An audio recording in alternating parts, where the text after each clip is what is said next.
Seharusnya bertobat. Yesaya 31 ayat ke-6. Bertobatlah hai orang Israel, kepada Dia yang sudah kamu tinggalkan jauh-jauh.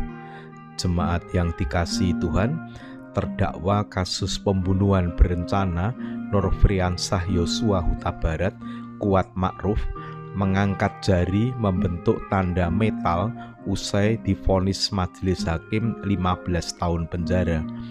Kuat Ma'ruf divonis 15 tahun penjara dalam sidang pembacaan putusan perkara kasus pembunuhan berencana terhadap Brigadir Yosua yang digelar di ruang sidang utama Pengadilan Negeri Jakarta Selatan Selasa 14 Februari 2023. Asisten rumah tangga Ferdi Sambo ini kemudian keluar ruang sidang dengan mengangkat jari kelingking, telunjuk, dan jempol kanannya yang dikenal dengan salam metal.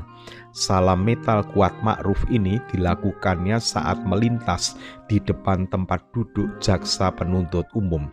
Meski divonis jauh lebih berat, Kuat tampak santai hingga berjalan keluar ruang sidang. Hakim juga turut menyoroti tingkah laku Kuat selama persidangan berlangsung. Bahkan sikap Kuat dinilai tidak sopan selama proses sidang. Hal ini menjadi salah satu hal yang memberatkan hukuman Kuat menjadi 15 tahun penjara. Kompas.com 14 Februari 2023. Jemaat terkasih, sangat disayangkan sikap Kuat Ma'ruf selama persidangan. Dalam persidangan, Kuat tidak mengakui perbuatannya, bahkan sering mengatakan tidak tahu. Padahal dia itu tokoh kunci dalam peristiwa pembunuhan Brigadir J. Bukan hanya itu, sikap Kuat juga tidak sopan dan tidak menghormati majelis hakim. Bahkan setelah pembacaan vonis pun sikapnya tidak berubah. Seandainya Kuat Ma'ruf pada saat persidangan bersikap jujur, mengatakan apa adanya, bersikap santun dan hormat, sangat dimungkinkan vonis hukuman akan lebih ringan. Tampaknya dia lebih suka melindungi Ferdi Sambo daripada melindungi hidupnya sendiri. Sebenarnya pengakuan jujur dan permintaan maaf itulah yang dikehendaki majelis hakim sehingga persidangan tidak berlangsung bertele-tele. Sekarang sikap tidak mau mengaku salah, sombong, tidak santun harus menerima akibatnya hukuman penjara 15 tahun.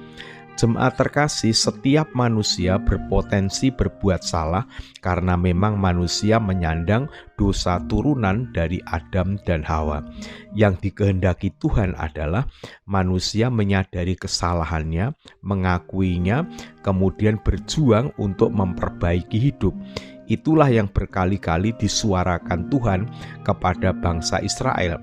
Sayangnya bangsa Israel itu tegar tengkuk, bebal, tidak bisa bertobat. Berkali-kali Tuhan memperingatkan, tetap saja Israel menentang Tuhan. Padahal Tuhan sudah berjanji dan membuktikan taat mendatangkan berkat, tidak taat mendatangkan laknat.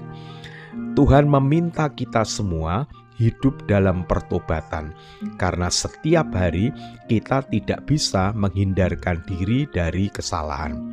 Menyadari, mengakui, dan meminta ampun atas kesalahan dan dosa, dilanjutkan dengan memohon pertolongan Tuhan agar dapat hidup dengan senantiasa memperbaharui diri.